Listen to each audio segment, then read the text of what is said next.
ba ba ba. Get the fuck up. Ba ba ba ba. Simon Says get the fuck up. It's the ReviewAnew podcast.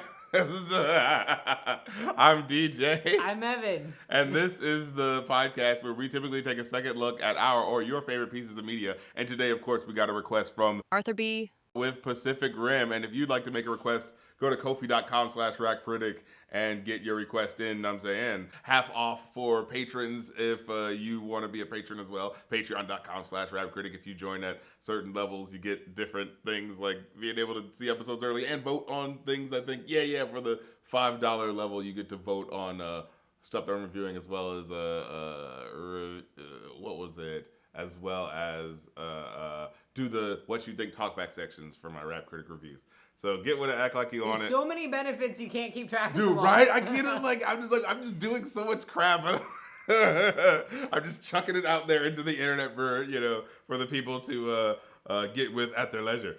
But yeah. So let's get into it. Pacific Rim. Now, a movie that I remember was like me and my college buddies was like oh man, we all grew up, watching like Power Rangers and kaiju movies and all that type of shit. Now it's time for us to all get together as internet nerds and like watch a movie that's like not really an IP of anything, but is like, calling to the general sort of like, oh yeah, things that you grew up with. You know what I'm saying? With what was it, Guillermo del Toro, right? Like, I think it's Guillermo. Yeah, he's the nerd's nerd director. So here it comes, and like it's time to go see this movie. And I remember really enjoying it, but having my issues with it. But as I've come back to it now, kind of like appreciating a little bit of what it does, but still having my issues with it. Yeah. But yeah, like, so my history is with it is that like me and my friends, like my friend whose name just happens to be Chris Brown, not that Chris Brown. I know a lot of people. It's not exactly the weirdest name. Yeah, exactly. I also know a Denzel Washington. You told me about that. That's But wild. we don't talk about it. Calling out Denzel Washington. Yeah, exactly. Yeah, not that Denzel Washington. He's got to get a middle initial, like Michael B. Jordan. Yeah, exactly. You can't just come in with. Okay. My friend, who name just happens to be Chris Brown, really enjoyed kaiju movies, so he was kind of coming into it with like, oh yeah, I'm really seeing like, one of these movies on the big screen with a really big budget, because most of the time you're used to, seeing some guy in a rubber costume fight another guy in a rubber costume in a, fake plastic set. And I feel like this movie was really kind of ratcheting up the sort of like, yeah, we've seen the Godzilla movie from 1998, but anyone who's actual like a movie nerd knows that movie sucks, and it's not really exploring the imagination of what you can really like do with playing with the, taking those kid elements of the kaiju and the Jaeger, movies and TV shows, and really giving it a big budget and really giving a shit about it. Now, for me, growing up, the show that I used to watch was Big O, and I don't know if any anime heads out there know this show, but it was one of the... I didn't watch most of the mech animes, the Gundams, because it's like, this is too much kid stuff for me. But I did like Big O, because it kind of looked like Batman. It's because he was like in jet black, and it had the same voice as the guy from Cowboy Bebop, so he sounds really cool. So he's like jet black and really cool and doing missions like that. And he's got a butler, just like Batman, but he's even cooler because he's like doing espionage, except for the time when everyone else just happens to have a big giant robot that he has to fight someone with. So after he's doing all the sleuthing and Batman detective stuff, it's like, okay, now we have to conform to the form of a Jaeger anime and have him just randomly need to get into a huge mech suit in order to fight someone who just also happens to have a huge mech suit. It's just like, this isn't common, but all right, it's a TV show where we have to have the mech suit thing of the day. And I think that's the thing about a lot of these types of shows, like on their face, is that it's like, it's very obviously ridiculous and for the purpose of, selling toys, but also just the purpose of the joy of the aesthetic of what if you were a big guy just beating someone up in a city and you just knocked everything down, and you know what I mean? What if you could just do what you want and knock the Lego, buildings over? You know what I mean? Like, that's kind of the visceral fantasy that these type of movies fulfill. And I think this movie does that in a way, like in an enjoyable way that I think I enjoy. Like, I remember people saying that the movie looked a little too dark. And I don't know, I thought that it was tasteful, like, with its coloring and, like, how it used rain and then also used, like, how the animals, the alien creatures were, like, light in the dark sort of colors and how they would, like, shoot shit at it. Like, I thought that was really cool. So I thought the color palette of the movie actually really holds up. But what about you? What was your experience with the movie? So the funny thing is that we actually saw this movie together a few years ago, kind of, because if you recall, when we were living together during the pandemic, in like 2020, I made a lot of stupid purchases in 2020 for the purposes of trying to like make it a little less maddening to be stuck in the house. And one of the things that I was like, oh, wouldn't it be fun if we got a projector and we could like have a little party and watch movies in the backyard, right? So I got this projector, and the projector, like, first of all, it did not have a decent speaker. I think maybe it was supposed to be connected to a Bluetooth speaker or something. It did not have a decent speaker. I think we actually tried to work it with a Bluetooth speaker. It didn't work. So we could barely hear anything. It was almost impossible to hear. And it was super blurry. And so we tried to watch Pacific Rim. I don't remember why it was Pacific Rim specifically, but we tried to watch Pacific Rim in the backyard, and it was super blurry, and we could barely hear anything. And so it was very interesting, because this is also the first time I've watched it since then, and I hadn't seen it before. And so it was almost like revisiting a dream. It was really weird watching, be like, oh yeah, I remember that, but I didn't know what was going on. Now it looks more pronounced. Now I know what's happening, because I can actually hear the dialogue and see things.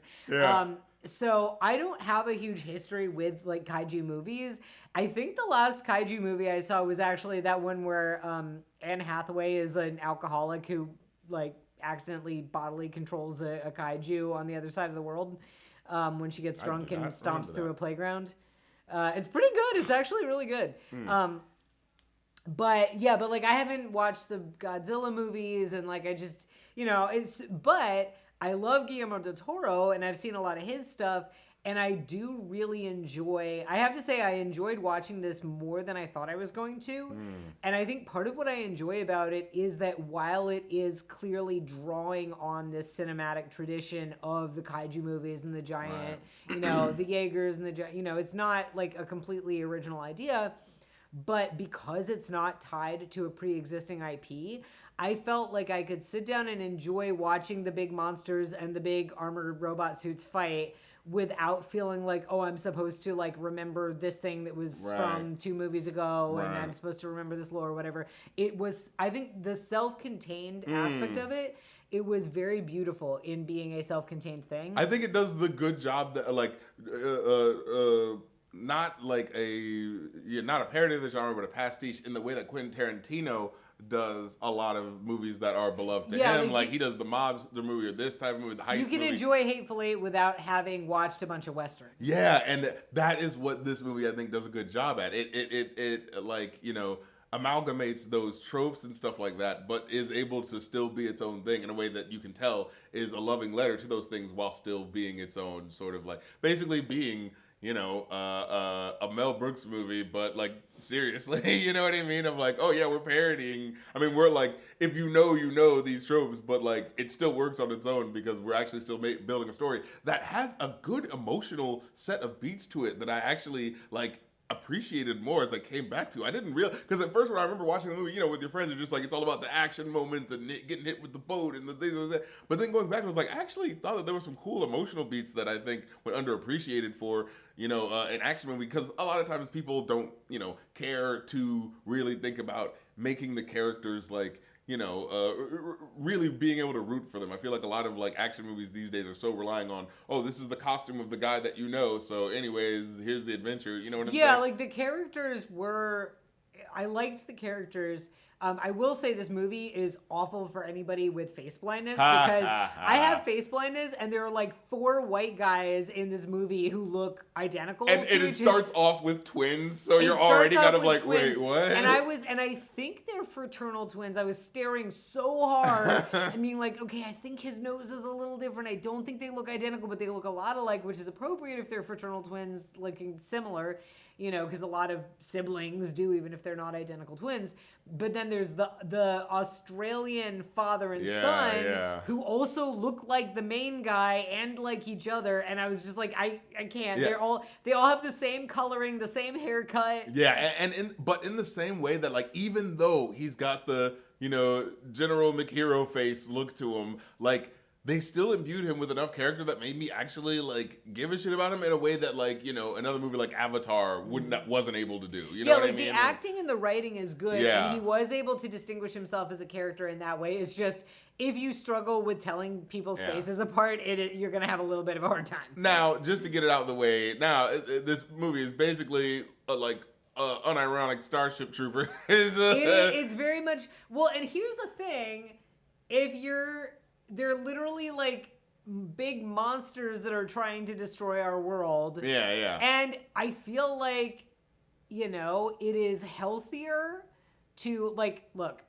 I don't think I think most of us enjoy a little bit of cinematic violence, all right? Like sure, a bit of the old ultra-violence. And frankly, I think setting up that violence against big freaking interdimensional mindless monsters, bugs, hordes, literally like giant interdimensional monsters trying to take over the world, that's way better than, you know, generic Middle Eastern person. Yeah, exactly. Which a lot of action movies do go that route. And I actually will say, I think the scientist played by Charlie Day and the British dude, I think they do a good job. His name is Burn Gorman. That's right. B-U-R-N, Burn. But, like not like Bernie.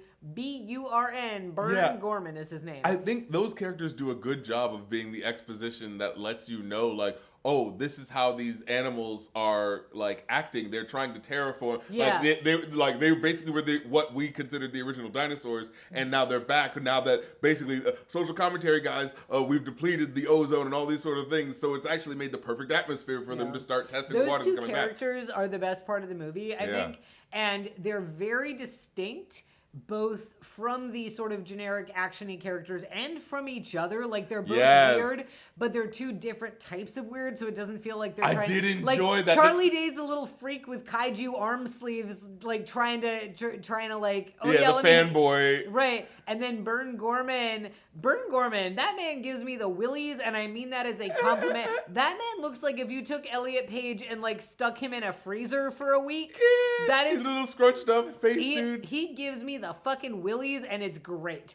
But he's a good character face, yeah. And a great, like, contrast of two characters. Yeah, you're right. Sometimes the two scientists will just be two nerdy guys. They're like two nerdy guys, and maybe one's skinny and one's fat. Yeah, it's like, no, these are two very different characters, and I appreciated that. And I like dude, fucking Ron Perlman.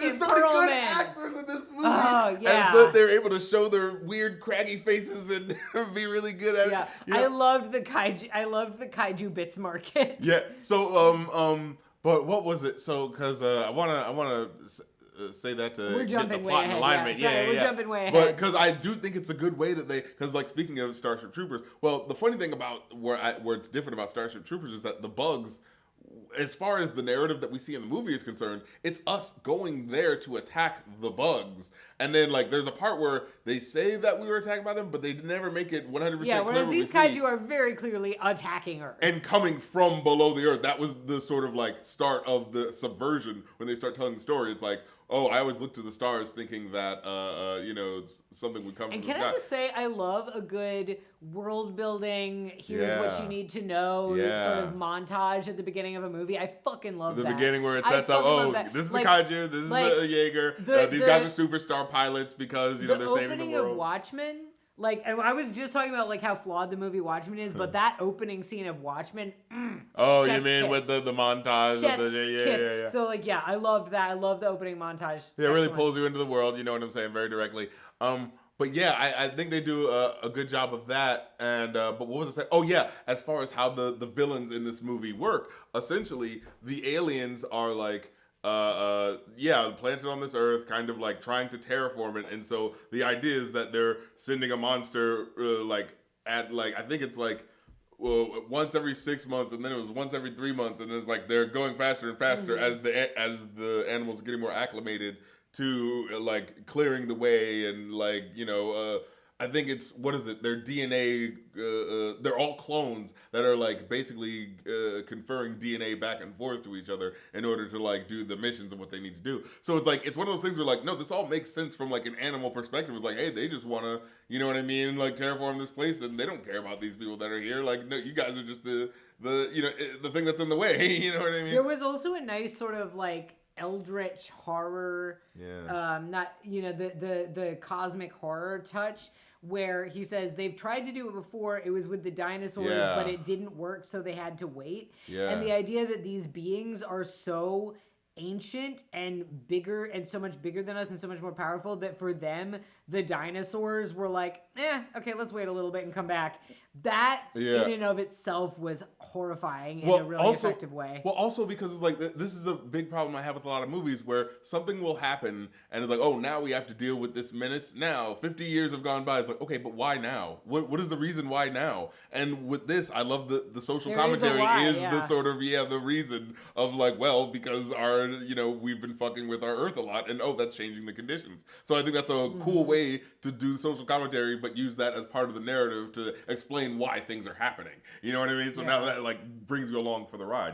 So that's why I like this. This really is a masterclass, I feel like, to me, in like modern good action movie filmmaking, because there's like so many action movies are like, you're following the right formula, but I don't care and it's bland. But with this, the way it builds the world, the way it gives you the characters, I feel like it's like, oh, this is the template for how we need to be doing this, because this is what, like, even if you are doing the fun, dumb popcorn movie, like, okay, but I still want to be invested. I still want to care, Right. Yeah, and especially it's like, don't insult me. Right, don't call me dumb. Yeah, it's like, I get it. We're only here just to see the big fights. Like, okay, but make me care about the fights when they happen. Right. Yeah. And I will say there was like the opening, and it's like seeing the kaijus smash the city and seeing the big kaijus going across. It was like there was a part of me just going, yes, Ashley. It's breathtaking to see the way they showed the destruction and all this stuff. Like you believe it. Your eye believes it as you see a lot of like the stuff happening. So it's like there's a lot of care taken for people who are like, hey, we know that you grew up watching these movies where you knew it wasn't really real, but you kind of imagined it. And well, now here's the movie to really show it what it really looks like. So that's what I just really appreciated. I remember as a young just action movie fan of all this sorts of shit. You know what I mean? So it kind of starts from this premise of like, okay, what if most monster movies are about like one monster attacking, right? But this is starting from the idea of like one monster 3 years ago, and then more monsters. And like now we're treating them like hurricanes essentially, where they're like, oh, this is category 1 or 2. Although they say they've never had, I think, a 3 or 4 or 5, which brings me to the question: it's like, well, if they never had a 3 or 4 or 5, how do they know what those would be like? Well, I think it's just about size. That's what it sounded like. Was that the categories were just about size, and so they were saying like every however they were measuring it, like meters, however for this range of meters tall would be a category, whatever. Yeah. So, but there's also this maybe unintentional commentary of like, well, there's been a billion kaiju movies. What are you doing different now? You know what I mean? Kind of going on. But, the answer seems to be this time we get an especially determined group of people to go down there and do it. But no, as the movie unfolds, like I said, especially with Charlie Day and Burn Gorman. Oh, Gorman's we haven't even mentioned Idris Elba. Idris Elba, oh my God, Idris Elba, yeah. This is the part when I only see people's names written. Yeah, exactly. But he's so that like incredible, character actor who's like can play that really gruff captain. And he's really good because he's not. Like, that he's role, not overplaying it. Well, and that role, like, they always, like, can stick some generic old dude hard in ass, there. But his, like, you care about his character. Like, you care about his character. You see everyone seems human. He's got personality. He's not just, like, insert hard-ass boss guy here. Yeah, and it's like when he has moments where it's like you can tell the main character is trying to, like, hey, I see that something's going wrong with you, and I kind of want to be human to human, like, yo, let's talk. And you see the way he pushes it back, like, no, we are in a professional, like, thing. Like, I'm not going to let you do that because that's not what we're doing here. Like, so you can tell from a character perspective why he's shutting it down because, like, we're here to be professional and do the job. I don't need you to be my friend and try to, like, help me through this. You know what I'm saying? Because he's being the, like, no, I need to show control and, calm as the officer. And you know what I'm saying? And, the steady as she goes for the ship, But what you find out at first, because it's like, he's in control of the Jaeger program,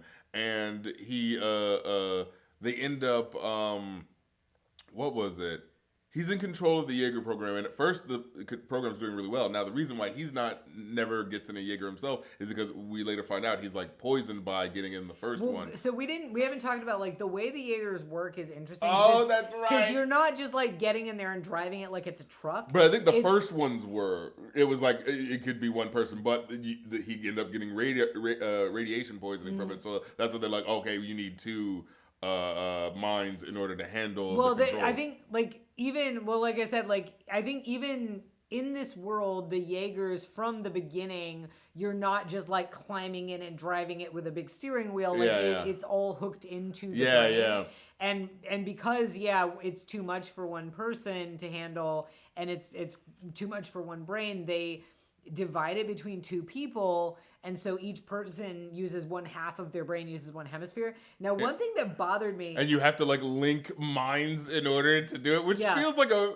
why is this like? There has to be a better. There's got to be a better. We can't use drones. We can't use radio control. I mean, that's one thing we were saying, and this kind of is it's like you have to suspend your disbelief. Yeah, and it's for the sake of the narrative of building the tension. You have to suspend your disbelief that punching the monster with a giant humanoid mech suit is more efficient than any other method. Than just shooting like razor sharp, things at it to split it in half and just bombs or something. Yeah. But here's the thing that bugged me is they go through all this trouble of explaining. It's like, yes, it's the two hemispheres of the brain, and you have the two people, and they have to be like this, and you each are using the left and right hemisphere.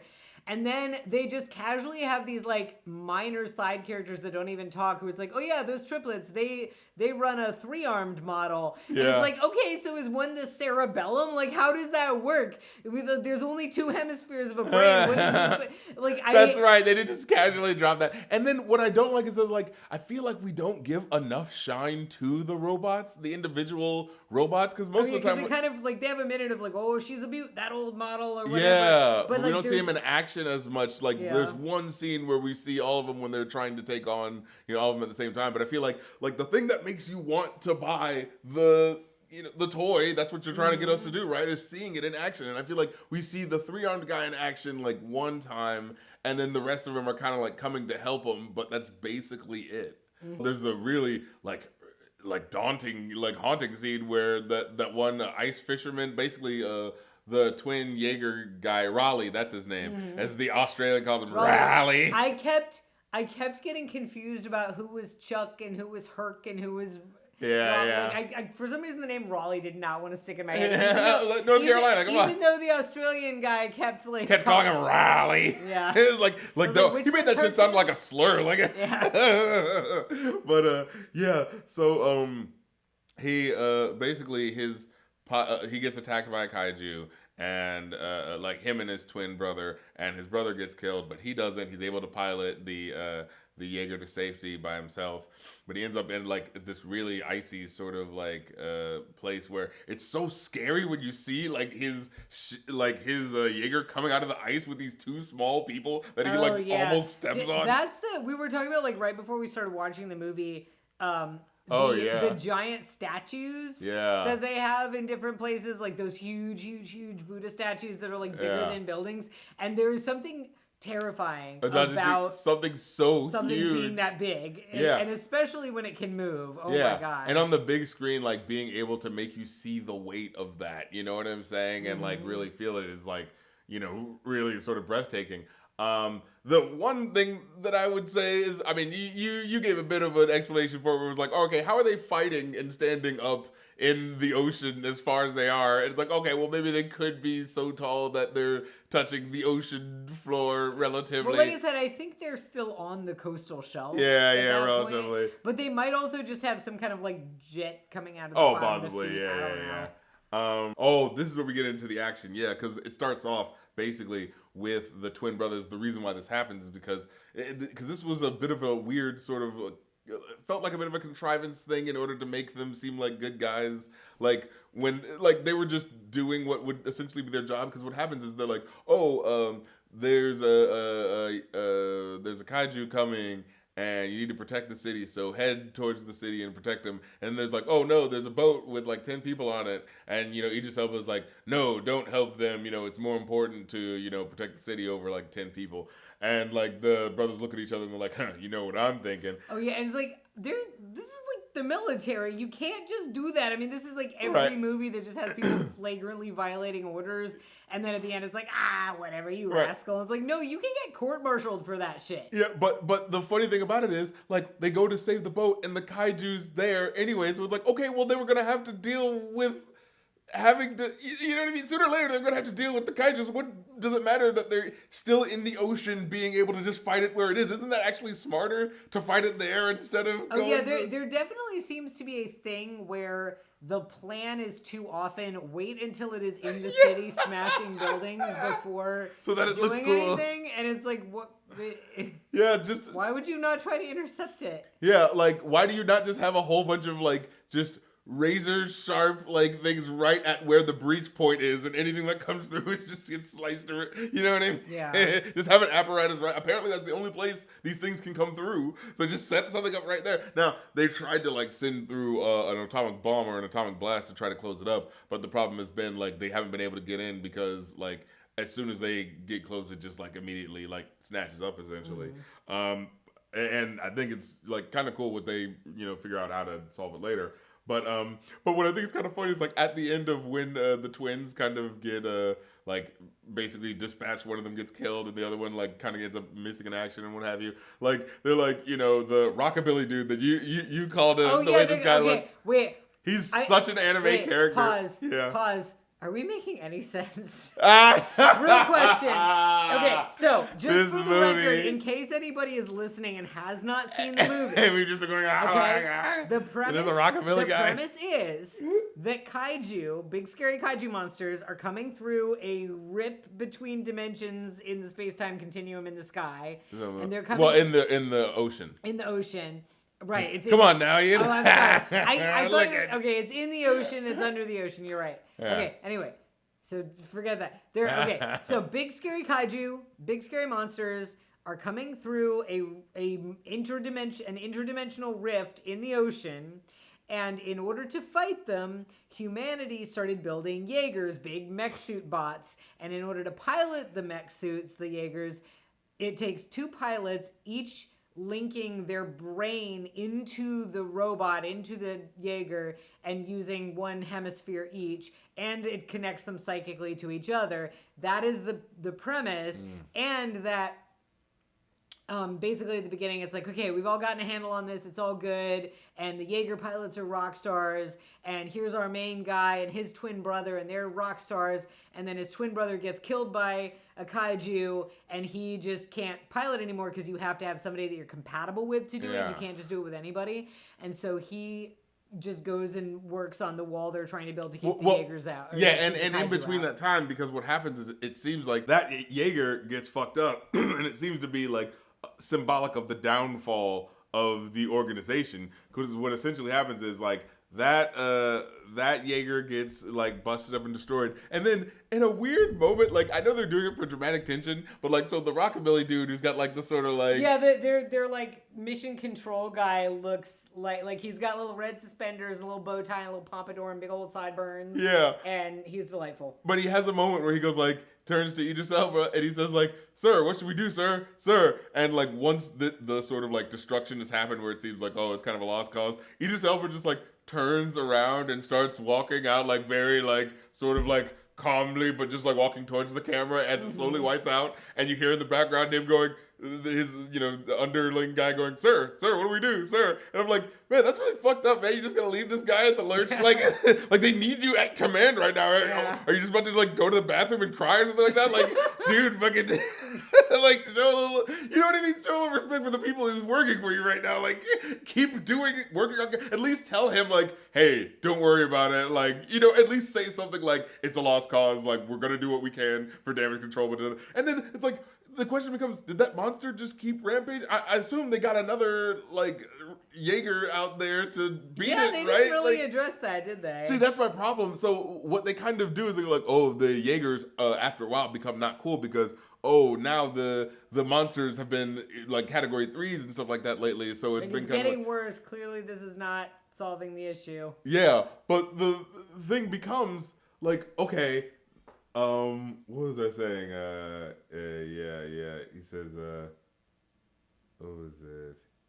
Oh, yeah. So if it's not solving the issue, it's like, well, how fucked has humanity been? Because these things are quite destructive. So if it hasn't been, because the point is that, like, oh, now they're just going to be building a wall, a huge wall, metaphor for, bad Republican policy, right? Mm-hmm. But it's like, now we're just going to build a huge ass wall and just hope that it doesn't get through. But as soon as it does, I don't know what the fuck else they're playing with. I guess it's just fucking tuck your tail between your legs and kiss your ass goodbye.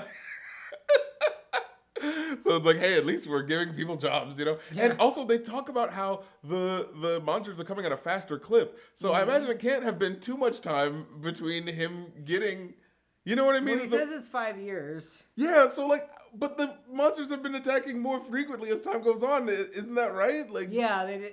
So how much destruction has been happening that they haven't been doing anything about? Because I thought that the Jaeger program was decommissioned, because what they say is that... Well, there's still Jaeger, because there's like the Australian guys. Okay, because what happens is Idris Elba comes up to Raleigh as he's working on the wall, and he says, hey, like we got the program and we're like getting it up and going again. We're not a government program, but now we're like our own secret organization essentially, which is kind of like, oh wow, that's kind of sad. First of all, I was like, because I watching this movie, I remembered it being a government organization all the way, and now it's like, oh wait, no, it's not. It's just these people like just really dedicated to trying to keep the world from being destroyed, and the government doesn't want to fund it. It's kind of like, well, goddamn. I mean, climate change. Yeah.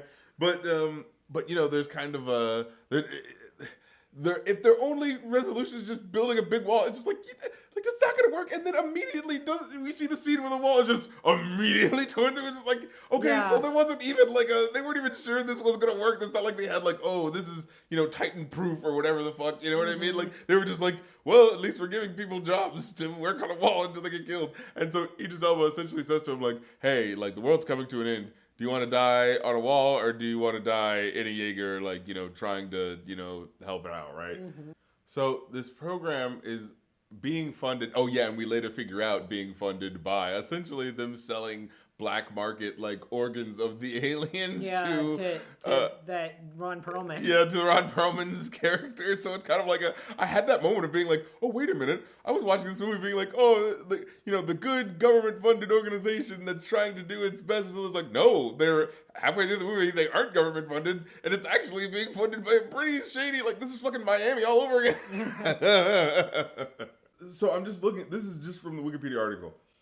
5 years later, world leaders decide to cease funding for the Jaeger program in favor of coastal defense walls, since kaiju attack frequency is increasing and Jaegers are being destroyed faster than they can be rebuilt. Which is like, but how, if a monster moves in after destroying the wall, what do you do after that? Well, anyways, let's keep building the wall. Like, someone's got to attack that monster. Is it just living in Montana now? Like, what the fuck? That's a good point. Yeah, it got through. What happened to it after it got through? Or was it just like, oh, well, I guess just be aware of that huge Titan that can just sweep through half of a state in like 30 minutes, Oh, my God.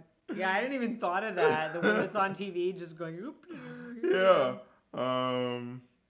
So, oh yeah, Mako is introduced, basically the sort of the adopted daughter to Idris Elba's commander, Pentecost character, that's his name.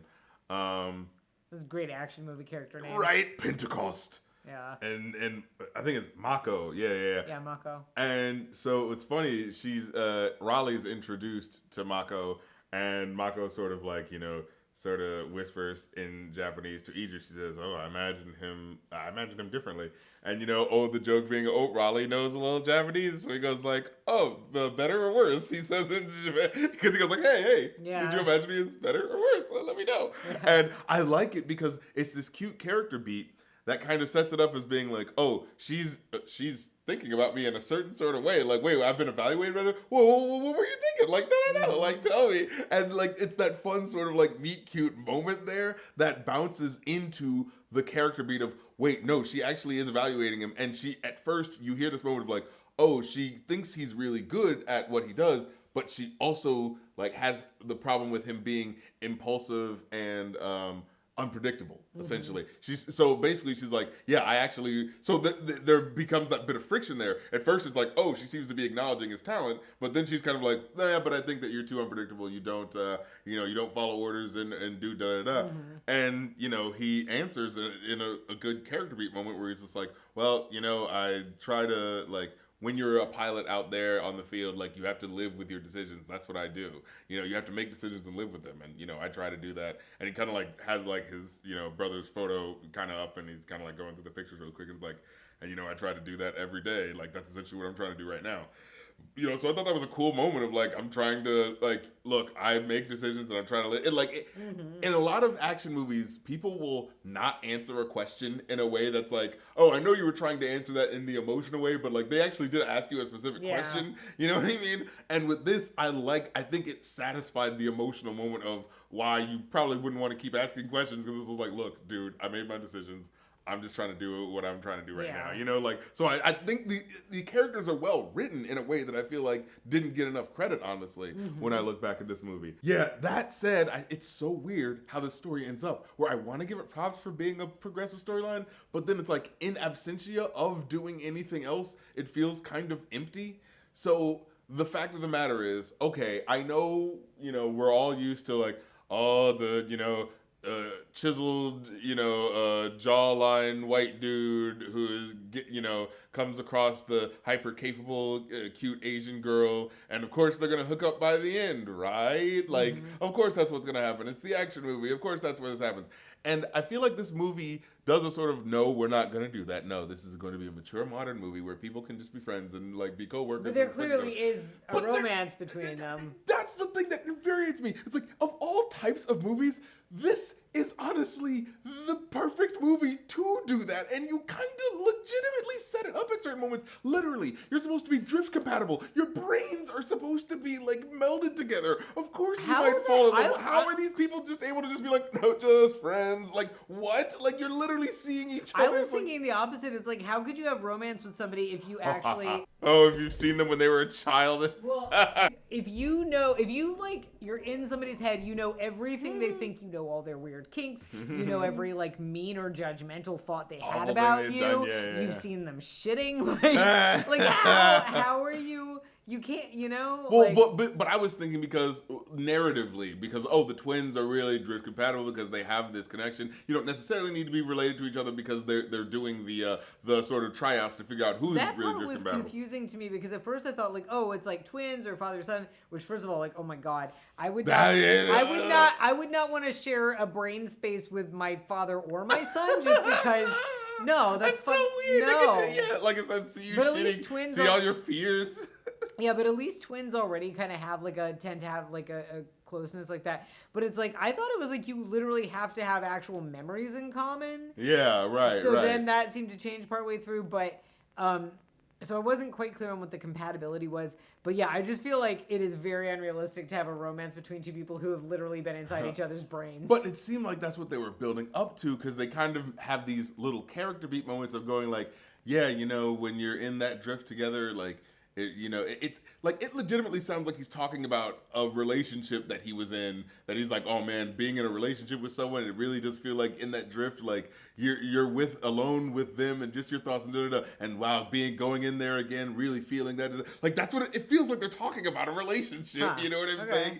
So that feels like the metaphor. So that's his brother he was talking about. So no, yeah, I know, but it feels like that's sort of like a close connection, and just talking about like, oh well, if I need to have a close connection with you, Mako, it would probably be something that's more than just we connected so closely that we're just friends at the end. It just feels kind of like, huh? If the sci-fi element is literally your brains joining, I mean, it seemed to me like there was a romance. Like they weren't like. It seemed like there was a romance that they wrote out though, because. But it didn't. I mean, it didn't. It seemed to me like it was there. Like, well, the reason they weren't like making out when they both just had a near-death experience. No, but, yes, like, but movies have, visual language. You know what I'm saying? And when they get, especially that moment at the end, I remember watching that with my friends and kind of having like okay, all right, that's nice that they subverted it by not having them kiss at the end, but it does kind of feel like... I guess they didn't kiss, they just hugged.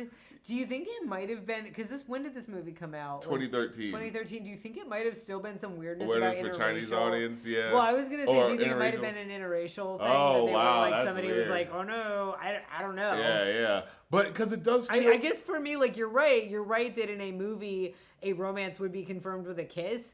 And for me, it was just like, well, of course you're not going to fucking kiss. You're in the middle of the ocean in weird spacesuits and you just almost died. But like, hey, you know, the emotion can overcome you, right? And like, because they look at each other, and that's what it is too. There's a specific moment where they both come up and they see each other and like, oh, you're squeezing me too tight. And it's like, and they have a bit of a laugh. And then you hear the guy on the intercom do the beat that feels like it's leading up to the joke where he goes like, hey guys, are you there? Guys?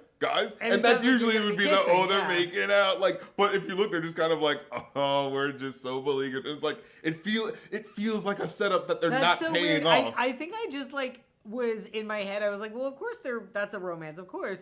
And it didn't occur to me, but you're right that we don't actually see them kiss. And like it has to be something. There has to be some romantic buildup because I forgot there's a moment where like she leaves his bunker and they both just happen to be bunkers right across from each other. And she like has a moment where she like turns around and just kind of lingers on looking for a little while. And he just happens to look over, doesn't have a shirt on, and she goes, oh, and closes the door. And I was like, okay, well that's clearly trying to say something, you know? Yeah. Oh, that's what I like too. How they used a sort of like ticking clock, but sort of like, oh, but that actually is our cue to get closer to the danger, right? So the scientists sort of like tell the people the strategies of what they want to do, and the nerdier one that Idris Elba goes with at first, he goes like, "There's hope for us, but it'll only come when the breach reaches a point where it'll be like releasing the monsters so fast that the breach will stay open long enough for us to be able to attack." Essentially, so we kind of have to like keep attacking until they like. It reaches that moment because his theory is that it keeps coming faster and faster. Well, there's going to be a point where the breach just stays open. Now, their plan ends up getting kind of like having to be modified, but we get to that a little later because Charlie Day at first, he says like, well, his theory is like, let's hack into the brain chemistry to bond and understand what they're thinking. Essentially, moving past language into their neurospace, whatever scientific words it is, to get into their genetic coding that's, shows them, that gives us the, big CGI scene that shows them doing, what controls them and makes them do what they do. But unfortunately, later on, it's what draws the creatures to Charlie Day specifically. It's like, you fucking dumbass. Which Ron Perlman figures out. Yeah. Like, but that said, I think they kind of still needed to do that in order to do what they ended up doing. That's the only way they figured out how it was going to work, because they figured out something about the mechanics of the breach and how it would work and how it wouldn't work. So that's why I think this movie is really well written, where it's like they do risky things, and it's like it's never just... Like, most movies was like, oh, you just did that thing. It was like, oh, of course that would have been the dumb idea, but of course it just has to work. But no, like, they make a risk, and they have to pay for it, because now the kaiju do know about it, but it does help them in a certain way. So, like, that is really good writing, because that's probably how real life works. Like, we moved one step forward, but oh, crap, did we just move 2 steps back? You know what I mean? Yeah. And seeing how that plays out and how it works, Because there comes a point, I think, like, the kaiju start guarding the breach at one point, and they're like, what? They're not coming up. What's going on? There's 2 of them that are there, but they're not like attacking yet, because like, because they figured out what was going on and they're strategizing against them. It's like, oh shit, Raleigh is talking to Mako, and he kind of shows interest in her, abilities. He's like, hey, you're here in this program. I'm sure you're not here to just like, give the recruits their, stuff. Like, you look like a capable person. Like, what are you here for? He's like, oh, well, I've done my job. I've done like simulations and stuff like that, like 50 fights, 50 kills, sort of like, oh shit, like this girl knows her shit. So he's like, well, why are you not into combat? Why are you not trying to be a pilot as well? And he's like, well, the commander, Pentecost says no, and, I have my orders, so I'm not doing it. So there's that sort of like setup thing too, of like, okay, here's this capable person. We're seeing that they're capable. They're acknowledging that, but for some reason they're not able to like do their job, do what they are able to do. Then we get to the training montage where they're trying to find who's drift compatible. And he goes, he says, he's fighting people, and he keeps noticing that like Mako is kind of looking sort of like a little dismissive, and he goes like, he's training with the different people to see who's compatible, and he kind of goes like, I noticed you've been like kind of smirking and like looking off, like what's wrong with all these candidates? He's like, no, the problem is with you. I think that you're not like giving your best. I think that you're underperforming and da. And he's like, oh, okay, well, all right, come at me, give me your best. Like, I loved that sort of like cool karate movie moment of like oh, you think that I'm okay, well, let's see, like it gives the character beat and the real reason for the combat to happen. And that's what I mean in terms of like action movies like this, where it's just like, why does it matter that these people are fighting? Well, aren't we just supposed to be getting the Jaeger? But I care to see this fighting here because it is these characters kind of sizing each other up, right? And so that actually brings up an interesting thing, which is the physicality in the Jaeger, because they're not driving it like a truck. And because it's like their brain, it's almost like piloting the Jaeger is kind of doing a virtual reality thing where you physically do with your body whatever you want the Jaeger to do. And because it's the two of them working together, like both of them have to kind of move in tandem as like a choreography, and that is very interesting. Yeah. So now, and this is what I don't like. All right. So the commander Pentecost is basically saying, no, you can't do it. No, I forbid you. You can't. And then after a while, the commander comes around and he just kind of comes up to her and goes like, he gives her this red shoe, Mako, and he says like, I'm going to do what I promised, and this is the thing that I promised.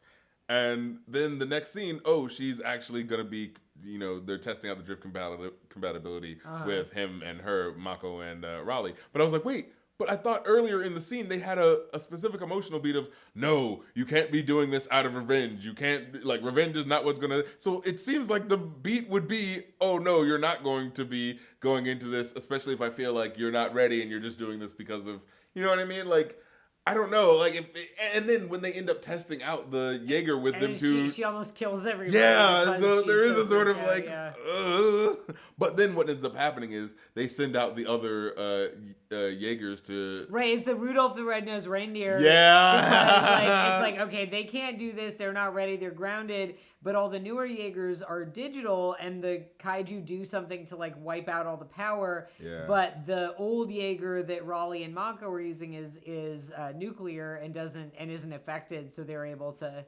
go out and. Yeah. So I like that they. Yeah, I liked that it wasn't like, okay, we're sending you out. That it was like them being kind of the we last don't have a resort. choice. What else can we do? Yeah. Like that's good action movie beats, Oh yeah, and then Mako and Raleigh, they have a discussion after the drift goes wrong, and just kind of talking to each other about like, and this is the moment where it feels like a romance is building, where they're talking about like, when you're in there, it's just like, what you really miss is the what is it, the being with the other person, because when you're not, like, there's the silence or something like that, and so it was great to like be in there with someone again and feeling that again. So it kind of had the language had that feeling of like, oh man, I feel like I'm happy again and opening up, you know what I mean? Yeah. But then you have the scene where the Australian hot-headed son doesn't like him because he thinks his thought. Do they literally use? Wait, am I imagining? Did I just have a fever dream that they literally refer to him as like the large adult son? I think yeah, because the older Australian dad is there with his son. Did they literally say this is his large adult son, or I'm imagining that? I feel like that's something they say something a little infantilizing like that. But oddly enough, they let him get a redemption character beat near the end. They kind of have him like smile at Raleigh. And, because they have him go like, all right, you know what, we're all in this together. Like I'm gonna like say goodbye to my dad, say goodbye to my cute pit bull dog, and get going. I like that. I like when they're like, I like when they're like, you know what? There's a real big bad. We all got to fight here. Let's get over the petty bullshit. Yeah. Like, I like that beat. Yeah, and because it was actually what the movie kind of started on, where it was like, nations put aside their petty squabbles in order to fight these monsters. And it's like, if like warring nations can set aside their differences, then two frat boys who have a beef with each other can set aside their differences. And it was honestly just kind of a stupid thing, just for the sake of the beef, because the Australian guy's like, "Oi, it's guys like you that set this program back." It's like, really? Is that what happened? You know what I mean? Because he makes some joke where he goes like, I forgot what the joke was. It was something where it's just like, "How about you leave? It's the thing that you're good at." It's something like that. And it was just like, dude, why would you? It's like, it's so insensitive. And like, basically, his joke on him is that like, you're incompetent, and that's why you needed to get out of the way so real men could like, really do something in the core and make something of this program. But it's just like, dude, this guy lost his fucking brother. It's Yeah. like, yo, like, And experienced death because he was drifting in his brother's brain when his brother died. it's the like, equivalent. talk about trauma. It's the equivalent of those movies, you know, those like movies about a soldier who comes home from war or something like that, and the Rambo movie where it's just like, oh, you were in the what is it? You were in the Korean War, not the real war. Like we were in Vietnam. We hate you. It's like, who's like this? Who is like this? You know. But oh yeah, they fight. Pretty good fight scene between the Aussie and Riley. Yeah. Riley, the fight scene's really good, and then and he like bashes him into a pipe, and it bursts. The steam goes everywhere. It's really cool. And yeah, this is the scene where you see his Pentecost like start bleeding and like a little bit from his nose. Yeah, but he like walks away and goes like, all right, gentlemen, to your post. And Riley tries to talk to him, but he goes like, essentially he says like, don't try to psychoanalyze me. You're a pilot, stick to what you're doing and I'm going to stick to what I'm doing. They have a moment where Mako is talking to Riley and he says like, oh yeah, we've seen each other's lives. And even though I don't remember her seeing his life at all, it only is him seeing her life and being like, oh no, like you've got to understand it's not really happening. It's just your memories. I think that was just a cinematic choice to not show the audience this because we've already seen his past. Yeah. And so if we saw that again, it would be kind of a waste of screen time. True. I get that. Yeah. Yeah. This is what I wrote down. It's like, because this is, I think, the dialogue where he says like, yeah, when you get so used to the drift with someone you're close to, you have to deal with the silence. That can be hard, but it's in this moment, like talking about having someone there for me that I feel like I'm intimately close with. He says something to that effect where it's just like, okay, I know it's a cliche and you want to avoid the love story thing, but what else are you building with by the dialogue you are using right now? You know what I mean? It was that sort of thing where I was just like, I don't know what else you want me to believe, but that they're supposed to be falling in love. It's one of those things. I really like. It never occurred to me that we were supposed to take it as anything other than romance. In fact, it's probably like this is probably the greatest action movie romance of all time. It's like two very like capable, competent people. It's not the thing of like. I mean, honestly, I would argue that it is a romance. The only thing missing is they don't kiss. And I would argue. I mean, look. Stephen Pony. I'm just saying. China, Illinois. We went through the show.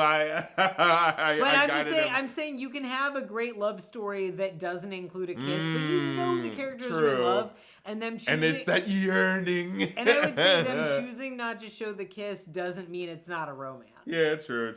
But it's just film language wise, that usually is. I would think of it because I feel like you're thinking of it as it looks like a romance, but it's not. Why? And I'm thinking of it is a romance. It's just missing the kiss. Yeah, it's not doing it conventionally. Yeah. But I would argue that how we were talking about how movies from the 50s and 60s looked like because they couldn't show the sex, they had to show you the tension. So movies back then looked like these motherfuckers wanted to have sex with each other all the time. Yeah. But movies nowadays kind of don't look like that, even though everyone looks like hyper beautiful sexual gods. But the sexuality has been kind of pulled from it because, well, we need to hit the 4-quadrant market, so we don't want to say anything that's too spicy. You know what I'm saying? So it's so funny that it's a weirdly chaste love, but it's the most believable love I've seen in an action movie ever. Like most action movies, they suck at making a believable. And it's always just like here's a male, here's a female, and they just happen to be in the circumstance. So I guess they love each other together. Yeah, and there's no actual tension or chemistry. Yeah, and that's the thing. It's not. I don't think it's that hard to show people actually having a moment of, oh, this guy's kind of clever. Oh, this girl's kind of fun. You know what I mean? Show people having the acknowledgement of each other's, capabilities and humor and stuff like that. Because that's the things that really are the building blocks of connection with people, right? When you go oh, wait a minute, this person ain't the average cookie. Hold on. I think I like this person. And I've seen it in movies before. I've seen it in movies where people have believable moments of oh my God, I believe this relationship because how couldn't you fall for someone after having a moment with that, with them like that? You know what I mean? So it's definitely possible. And as I've grown older, it's so funny. When I was younger, I was romance. I don't like that sissy stuff, like from to quote Aristocats. But but like as I've grown older and seeing like the art of it, the art of like writing good dialogue where it's like, oh, I believe these characters are in love. I believe this actually can happen. You just have to make me believe it, Yeah. And I feel like so many movies drop the ball on that because it's just like, well, guy and a girl. Right. This is the guy, this is the girl. Could I make it any more obvious? Yeah. They're supposed to be together, Yeah. So, and now this annoyed me. The Aussie robot is being attacked, and then that's when the blackout happens, where like all the robots go like they go dead, and the alien stops attacking, and it's a moment where he's like, it looks like he's like kind of going around it to see like what's going on with this and like that. And I'm like, wait, this feels like a beat that needs to be like mentioned. Like, wait, why is it not attacking when I'm not attacking? Is something going on? Now I think they just did that because narratively they just needed to have the Aussies do the flare sign and just like, well, we need to have a moment where they're able to get out of the robots and do the thing, so we just need to have the alien stop, like that's the type of contrived thing. Yeah, where like the fact that it was kind of looking like confused and enraged when we know these are intelligent, right? Yeah. Like, these actually are intelligent beings, and the fact that it just looked sort of confused and enraged by the flares and was like, rah! Yeah. It was like, why wouldn't it just continue destroying them like it was just doing? Yeah. Like, I don't understand. Maybe it can't see them in the dark. Oh yeah, when its sight is based on movement. Oh yeah, so what is it? I think it's just called the Gypsy. Yeah.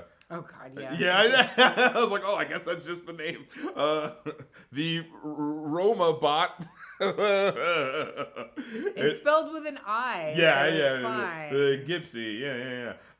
But I love how like so the Charlie bonded with the bonded with the aliens, and so when they were trying to hide out when the alien was attacking the city, it could find him, and then it just kind of like sniffs him and walks away. Yeah, well, it knocks down the roof of the shelter. Yeah, and then kind of like, also it was a nice sort of world building touch that like, oh yeah, just public kaiju shelters exist now. Yeah, but when it comes to get him, it feels like it takes a little long for that scene to all happen. It's just like, oh, it's looking for me. It's looking for me. It's like, yeah, we got that. Like, get to the, because he's just like running in front of everyone, like, oh, he's looking for me. He's looking for me. It's like, why would you freak out and scream like, you idiot? You know what I mean? At this moment, like that's just gonna get you. They're gonna Jonah and the whale you. They're gonna just toss you out. For exactly. It. But for some reason they didn't. But then the thing did like a crab hand and like broke down into the thing anyway. So it's like, all right, well, what was the point of this thing if it could be easily destroyed anyway? Well, I think that was the idea. The public shelters are kind of useless. Yeah, that's what Ron Perlman. Yeah, he said.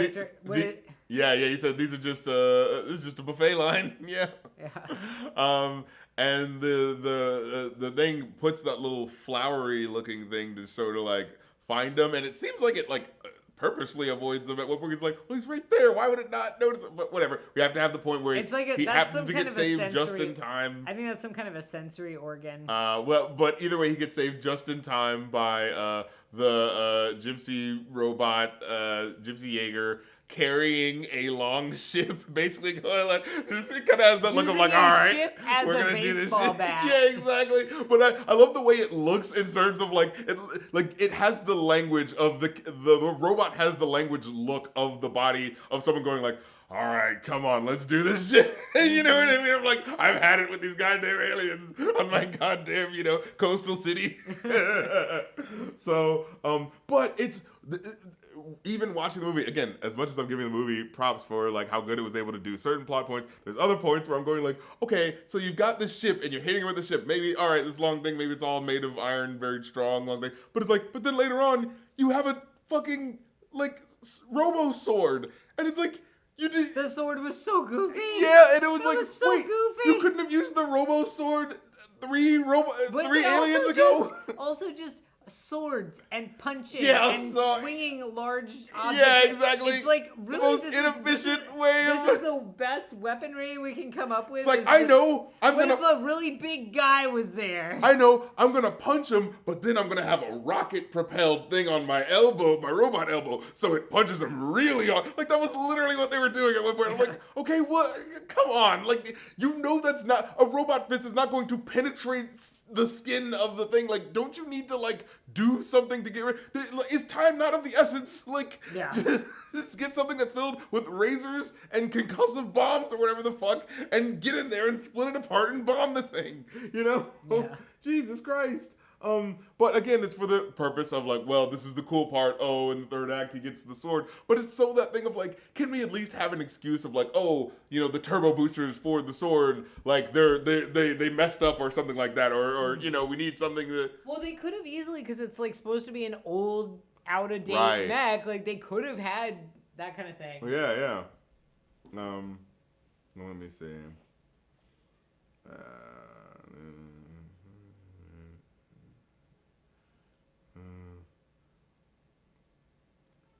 Oh my god, and then I have to talk about my favorite part of the whole fucking movie. The part where, you know, Charlie, like the two scientists have been at odds this whole movie. You know, one is like, no, we've got to do it this way. The other one says, no, we got to do it that way. And it becomes clear that like, oh, they're both kind of right. Like, they needed both of them. Yeah. Like one was right about this and one was right about that. It's like, oh, that's such a satisfying. Cool. Yeah, exactly. So it becomes a thing where Charlie Day is trying to do his mind melding. It's like, you know, I'm trying to do this, and you know, come hell or high water, if this is our only chance, I'm going to do it. And you know, the Bern Colbert, what was his name? Bern Gorman. Yeah, Bern Gorman, the British scientist. He goes like, I don't remember the actual character names. Yeah, but he goes like, he says like, oh, do I really have a choice? And then Charlie says, and I love it, just Charlie being purposefully awkward to see how this person's gonna react to him, because you can tell he goes like, say it with me, my man, we're gonna own this bad boy. Yeah, that's what it was. And then fucking the way the British guy reacts, and like, because like Charlie puts out his hand in a sort of like, yeah, like, you know, give me the sort of like clasping hands motion, but the British guy kind of, maybe he doesn't like get it or whatever, so he goes like, and he's like putting on his hand trying to do something to the thing, so he's like just tapping it for the most part, and he goes like, by Jove, we're going to own this bad thing for sure. And like, that part just killed me. It was just such a wonderful, like, just the body movements of like, yeah, I'm going for a really awkward thing, and the guy just responding like, I don't know what I do, but I'm trying to signal that I'm down. Yes, it was such a perfect moment. Yeah. And like at the very tail end of like the shot, you could almost see them like breaking a little bit of like, what the fuck was that? It's like, you know what, that's the take we're going with. Yeah. So I loved that moment. We're going to earn this thing for sure. Oh my god, that was so wonderful. Oh man. But they then see Idris in a Jaeger suit, you know, now knowing the stakes of him doing this, you know, but he essentially gives them, he has so many great mini speeches in this movie, like the one line where he says, you know, today we are canceling the apocalypse. That is a great, I think you mentioned that was like the trailer line. That was the trailer line, yeah. And then, what was it? Oh yeah, he says like, either I die in the suit, or we all die anyway. And it was like, hey man, the man's got a point. Yeah. Yeah, like I said, then the Aussie guy actually gets a sweet moment leaving his dad and kissing the dog goodbye. It's kind of like, oh, the humanity of everyone, even the jerks, I guess, you know. Then the two scientists, they have to link with the kaiju brain, and they find out that the plan that they're doing isn't going to work. Like, they were planning on like, oh, waiting until the breach is open where all the Jaegers is really, I mean, where all the kaiju really start coming out, and then throw the bomb in then. But then by linking the brains, they find out like, oh, you can't get in unless you have like a DNA genetic coding that allows you to get in, essentially. So what the plan now, so they like stop them just in time, and I love it. Charlie Day has a great moment where he pushes the army guy out of the way. He's like, move, you fascist. Hey, look, the soldier. Look, the plan won't work.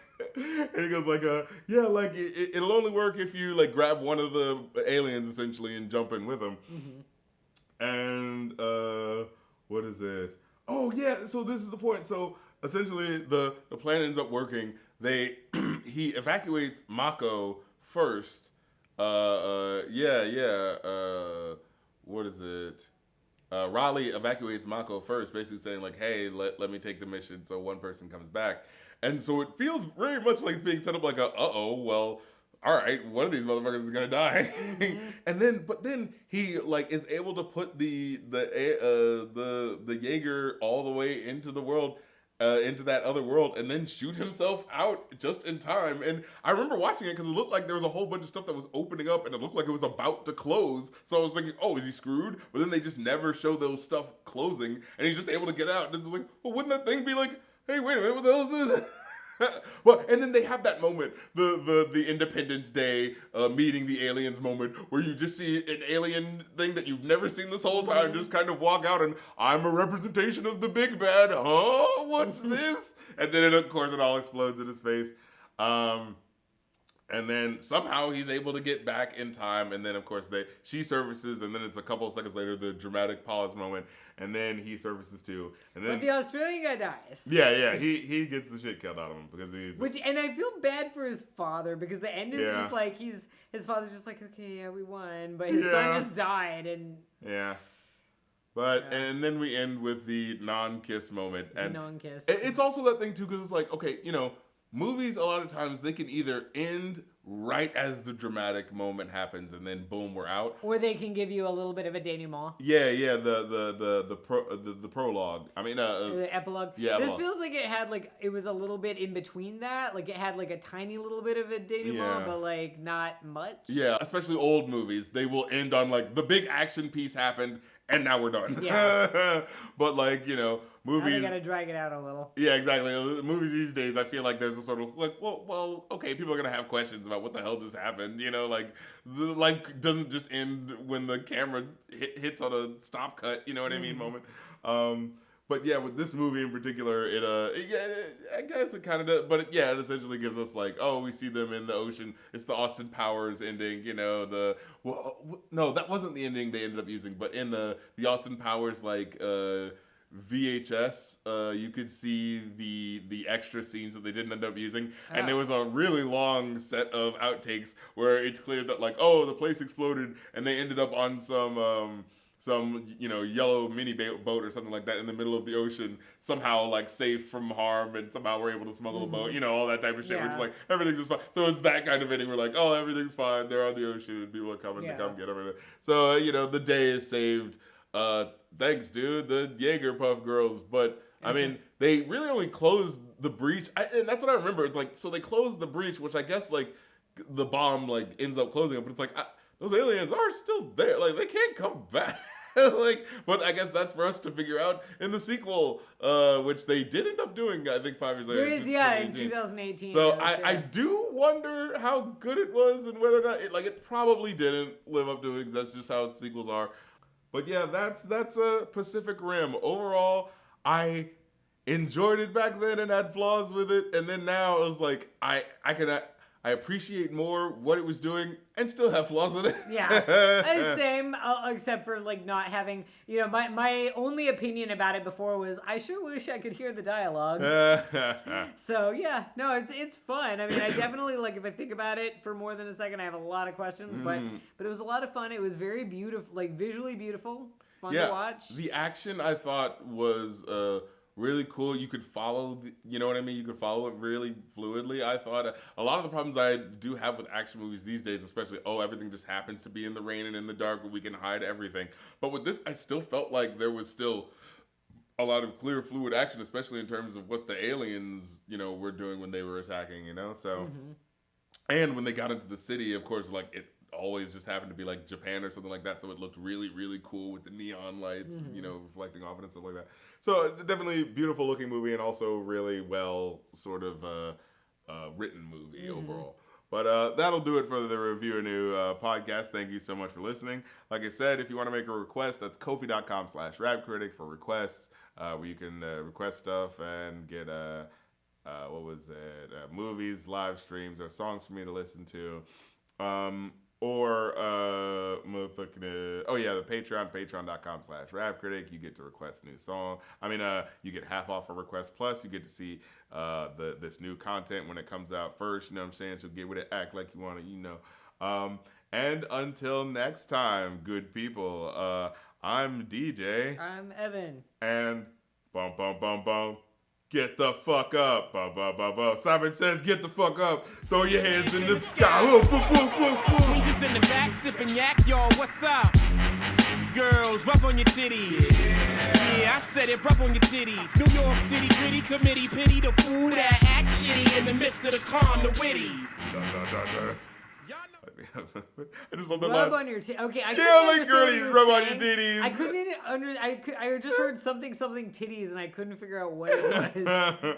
Rub your titties if you love hip hop. I think you said something like rock your titties or something. I was confused about it. Yeah. So this song says like girls, rub on your titties. Yeah, I said it, rub on your titties. And there's a song that came before that song by Biggie Smalls where he says fellas, grab your dicks if you love hip hop. Ladies, rub your titties if you love Big Papa. And it's just like, okay, what? You really want people to do that? Like, I love Notorious B.I.G. I'm grabbing my dick. I want him to know that I'm grabbing my dick for him. I mean, rubber titties. Okay, I get that. Yeah, you know, you just fucking sexually arouse yourselves if you love my music. All right.